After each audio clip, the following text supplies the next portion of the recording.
Imagine you're about to cross a busy road. You have two choices. Choice 1. You walk to the traffic lights, you wait for the green man, you look both ways, and then you cross. It takes a bit longer, but it feels safe. Choice 2. You look quickly, see a gap, and run straight across between cars. You might save some time, but you might also trip, or a car might not stop in time. That difference is what we mean by risk. Risk simply means that something might not go the way you hope. There is a chance of a bad outcome. Welcome to Money for People. My name is Derek, and on this channel we explain money and investing in plain English so normal people can actually understand it. In this video, we're going to talk about risk. Not in a scary way, just in a simple, honest way. We'll look at what risk really is, how it shows up in everyday life, and what it means when we talk about risk in investing. Let's start with everyday life, because we are all used to risk, even if we don't use that word. Riding a bike very fast is more risky than riding slowly. Climbing a ladder is more risky than standing on the ground. Eating a very hot curry might be risky for your stomach, but some people try it anyway. Every time you leave the house, cross a road, cook with a hot oven, or step into a car, you are dealing with risk. Most of the time, you don't think about it in detail, but your brain is quietly doing the maths. It keeps asking questions like, how likely is it that this goes wrong? And is the benefit worth the chance of something bad happening? If the risk feels too high, you change what you're doing. You slow down, you look twice, you wear a helmet, you take an umbrella. Now, let's connect this idea to money. When people talk about risk in investing, they mean the chance that an investment could go down in value or not perform the way they hoped. Imagine you have £100. You could keep it in a simple savings account. It will probably grow very slowly, but it is very unlikely to suddenly turn into £50 overnight. This is low risk. Or you could put that £100 into a very exciting new company that no one has heard of yet.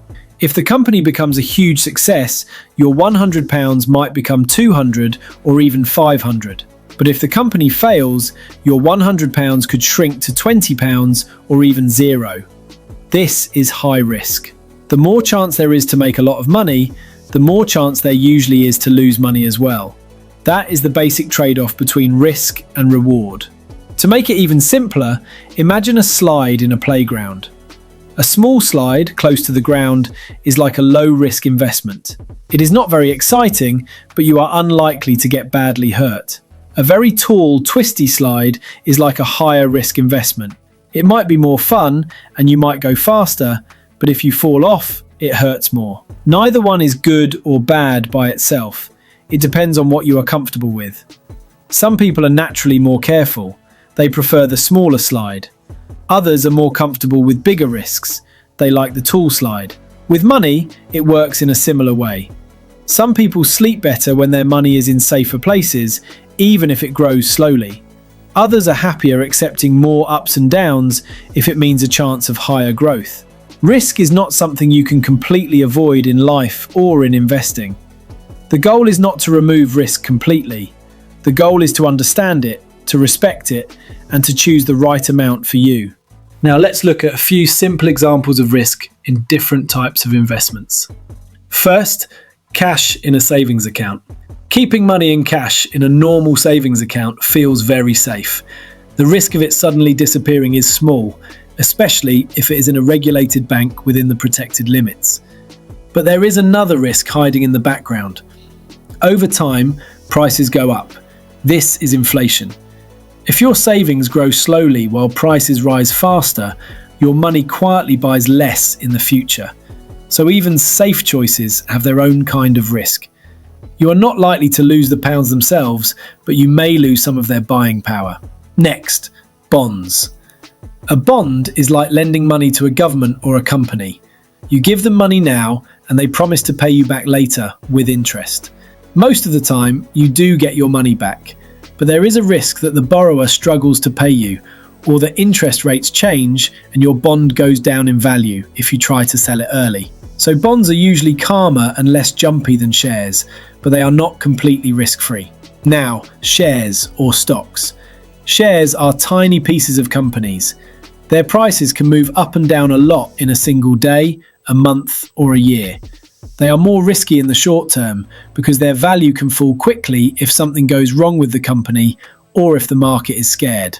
However, over long periods, many broad stock markets have grown more than cash or bonds. So shares bring more risk, but also more potential reward if you have time to wait. Then there are the very risky things. This includes things like single small companies, complex products you don't fully understand, or get-rich-quick schemes that promise huge returns with very little effort. These can jump up quickly, but they can also crash to almost nothing. Sometimes the biggest risk is not obvious in the numbers. It sits in the story, the hype, and the feeling of this is a once-in-a-lifetime chance. The stronger that feeling is, the more carefully you should look at the risk. So, how do people manage risk instead of being scared of it? The first way is time. If you invest money that you do not need for many years, you can ride out the ups and downs. A bad month or a bad year hurts less if you are thinking about the next 10 or 20 years instead of just tomorrow. Imagine looking at a graph. Over 1 week, the line might look very bumpy. It might even go down. Over 10 years, that same line might show a clear, slow rise, even with bumps along the way. Time helps smooth out the noise. The second way is diversification. That long word simply means not putting all your eggs in one basket. Most people know this idea from everyday life. If you put all your important files on one old laptop and it breaks, you lose everything. So you back things up. If you own a small business, you don't rely on one customer to pay all your bills. You try to have a mix, so if one leaves, the whole business doesn't collapse.